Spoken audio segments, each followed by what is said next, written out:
Kinasuhan na ng New South Wales Joint Counter-Terrorism Team ang isa sa gunman sa Bondi Beach shooting sa Australia kung saan 15 ang nasawi. Naharap si Navid Akram sa 15 counts ng murder at 44 na iba pang paglabag kabilang attempted murder at terrorism. Pinadadalo siya sa paglilitis via online video link.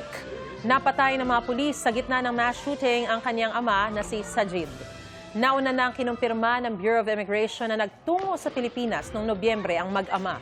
Nakikipag-ugnayan na ang National Security Council sa gobyerno ng Australia para matukoy ang pakay ng mag-ama sa Pilipinas. Ayon kay National Security Advisor Eduardo Año, walang valid report o kumpirmasyon na nakatanggap ng military training sa bansa ang mag-ama.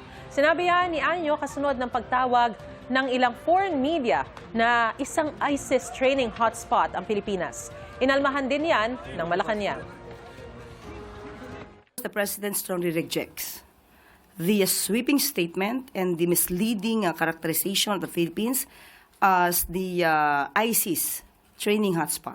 Hindi po namin makita yung sinasabi na nag-training dito yung dalawang gunmen dun sa Bondi Beach sa Australia.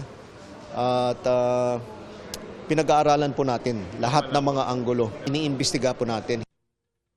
Gusto mo bang mauna sa mga balita? Mag-subscribe na sa GMA Integrated News sa YouTube at tumutok sa unang balita.